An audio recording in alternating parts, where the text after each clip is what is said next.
사망과 죄의 권세에 매여 흑암 가운데 있는 우리에게 부활을 통한 중생의 빛으로, 십자가를 통해 성결의 빛으로, 성령을 보내신 신유의 빛으로 우리 곁에 오신 예수님을 기억하고 영원한 구원을 위해 재림의 빛으로 다시 오실 예수님을 소망하며 기다리는 대강절 네 번째 날인 12월 3일 수요일입니다. 이 시간 보혜사 성령 하나님께서 사도들을 통해 주신 사도신경을 믿음으로 함께 고백하겠습니다. 나는 전능하신 아버지 하나님 천지의 창조주를 믿습니다. 나는 그의 유일하신 아들 우리 주 예수 그리스도를 믿습니다. 그는 성령으로 잉태되어 동정녀 마리아에게서 나시고 본디오 빌라도에게 고난을 받아 십자가에 못 박혀 죽으시고 장사된 지 사흘 만에 죽은 자 가운데서 다시 살아나셨으며 하늘에 오르시어 전능하신 아버지 하나님 우편에 앉아 계시다가 거기로부터 살아있는 자와 죽은 자를 심판하러 오십니다. 나는 성령을 믿으며 거룩한 공교회와 성도의 교제와 죄를 용서받는 것과 몸의 부활과 영생을 믿습니다. 아멘. 중생, 성결, 신유의 예수님을 기억하고 재림의 예수님의 오심을 기다리는 대강절 네 번째 날인 12월 3일 수요일 함께 묵상할 하나님의 말씀은 요한복음 1장 45절, 신명기 18장 15절 말씀입니다. 빌립이 나다나엘을 찾아 이르되 모세가 율법에 기록하였고 여러 선지자가 기록한 그 일을 우리가 만났으니 곧 요셉의 아들 나사렛 예수니라. 아멘. 내 하나님 여호와께서 너희 가운데 내 형제 중에서 나와 같은 선지자 하나를 일으키시리니 너희는 그의 말을 들을지어다. 아멘. 오늘 우리가 요한복음 1장 45절과 신명기 18장 15절 말씀을 중심으로 묵상할 제목은 구약의 예언 나사렛 예수로 완성되다입니다. 성부 하나님께서는 죄와 사망의 권세에 매여 흑암 가운데 있는 우리를 마음과 뜻과 힘을 다하여 사랑하셨습니다.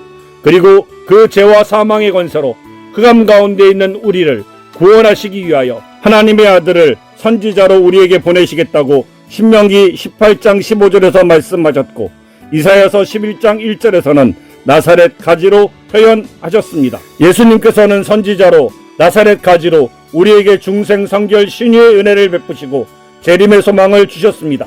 우리 안에 계신 보혜사 성령 하나님은 하나님 아버지의 거룩한 사랑의 약속과 중생 성결 신유의 은혜와 재림의 소망을 통해 그 약속을 성취하실 예수님의 은혜를 기억하게 하십니다. 첫째 중생은 모세가 예언한 선지자를 만나는 것입니다.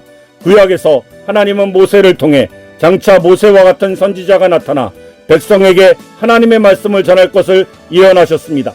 이 선지자의 말씀에 순종하는 것이 곧 생명으로 나아가는 길이었습니다. 중생은 모세와 여러 선지자가 예언했던 바로 그분을 나사렛 예수 안에서 만나고 믿음으로 받아들여 율법과 예언의 모든 짐이 벗겨지고 참된 진리의 빛 안으로 들어가는 구원의 사건입니다. 그분만이 완전한 구원의 말씀을 선포하셨습니다. 수많은 지도와 이정표를 보고도 길을 찾지 못하던 사람에게 마침내 지도가 가르치는 실체가 나타나 길을 안내합니다. 중생은 혼란스러운 예표와 지식을 넘어서 모든 말씀의 성취자이신 예수님을 인격적으로 만나고 그분의 인도를 따르기 시작하는 것입니다. 그 순간 우리는 구원을 확신하게 됩니다.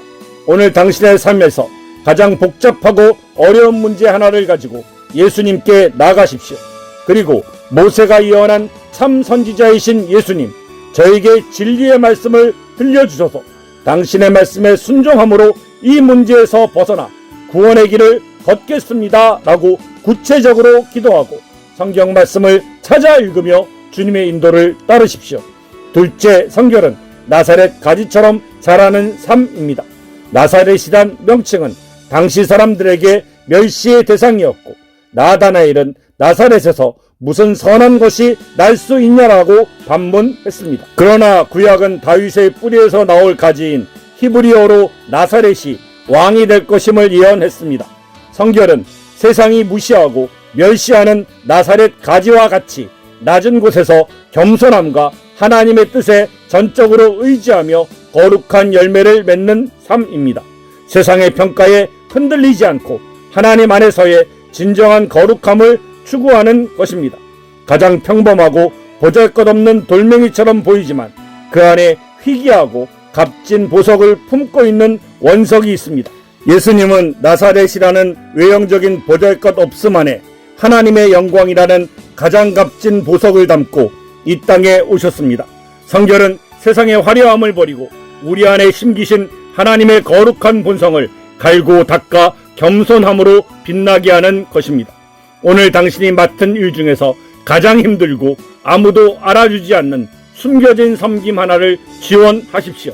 나사렛에서 오신 예수님처럼 이 낮은 자리에서 겸손하게 행함으로써 당신의 거룩한 열매를 맺게 하소서라고 기도하며 자발적인 섬김을 실천하십시오. 셋째 신유는 예언대로 오신 예수님을 통해서 얻는 확신입니다.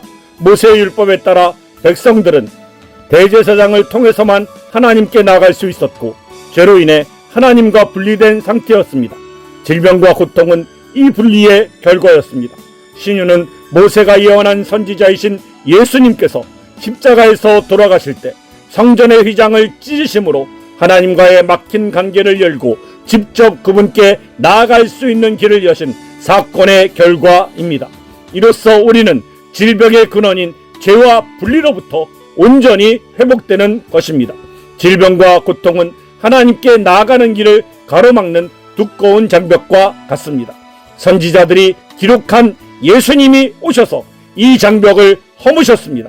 신유는 그 장벽이 사라지고 하나님께 직통으로 나아가 사랑과 은혜를 공급받음으로 영혼과 육체의 모든 고통이 근본적으로 치료되는 경험입니다. 당신이 오랫동안 기도했으나 응답받지 못한 질병이나 고통 한 가지를 가지고 하나님께 직접 나가십시오. 참 선지자이신 예수님, 휘장을 찢고 열어주신 은혜로 제가 아버지께 직접 나아갑니다. 저의 고통을 아뢰오니 치유의 확신을 주소서라고 고백하며 하나님과의 직접적인 만남을 통해 치유를 간구하십시오. 넷째 재림은 예수 그리스도를 통하여 완성될 왕권의 영광입니다. 구약의 예언은 나사렛 가지가 다윗 왕의 후손으로서 이스라엘의 영원한 왕이 될 것을 약속했습니다. 예수님의 재림은 이 왕권의 시작이었지만 재림은 이 빛의 통치가 완전하게 완성되는 사건입니다.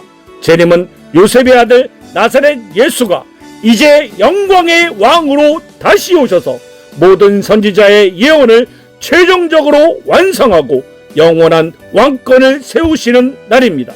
그날 우리는 그분과 함께 영원히 다스릴 것입니다. 나라를 구하기 위해 평범하고 보잘것없는 모습으로 잠복 근무를 수행하던 왕자가 있었습니다. 그러나 마침내 왕자가 화려한 군복을 입고 영광스러운 왕으로 귀환하는 날 모든 백성은 환호할 것입니다. 재림은 예수님의 잠복 근무가 끝나고 영광이 온전히 드러나는 순간입니다. 오늘 당신의 시간을 구체적으로 정하여 세상적인 염려를 멈추고 재림하실 왕 예수님의 영광을 묵상하십시오. 이 땅에서의 일시적인 문제에 시선을 뺏기지 않고 영원한 왕국의 시민으로서 빛의 통치를 소망하며 살아가도록 자신을 격려하십시오. 이 시간 다 같이 중생, 성결, 신유, 재림의 온전한 구속의 은혜를 주신 우리 주 예수 그리스도께서 가르쳐 주신 주기도문을 믿음으로 함께 드리겠습니다. 하늘에 계시는 우리 아버지, 아버지의 이름을 거룩하게 하시며 아버지의 나라가 오게 하시며 아버지의 뜻이 하늘에서와 같이 땅에서도 이루어지게 하소서. 오늘 우리에게 일용할 양식을 주시고 우리가 우리에게 잘못한 사람을 용서하여 준 것 같이 우리의 죄를 용서하여 주시고 우리를 시험에 빠지지 않게 하시고 악에서 구하소서. 나라와 권능과 영광이 영원히 아버지의 것입니다. 아멘. 우리가 마음과 뜻과 힘을 다하여 하나님의 거룩한 사랑의 약속드린 십계명을 순종하고 지킬 것을 결심하며 함께 낭독하겠습니다. 하나님이 이 모든 말씀으로 말씀하여 이르시되 나는 너를 애굽 땅 종되었던 집에서 인도하여 낸 내 하나님 여호와니라. 제1은 너는 나 외에는 다른 신들을 내게 두지 말라. 제2는 너를 위하여 새긴 우상을 만들지 말고 그것들에게 절하지 말고 그것들을 섬기지 말라. 제3은 너는 내 하나님 여호와의 이름을 망령되게 부르지 말라. 제4는 안식일을 기억하여 거룩히 지키라. 제5는 내 부모를 공경하라. 제6은 살인하지 말라. 제7은 간음하지 말라.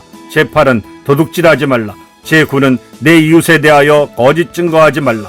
제10은 내 이웃의 집을 탐내지 말라. 아멘.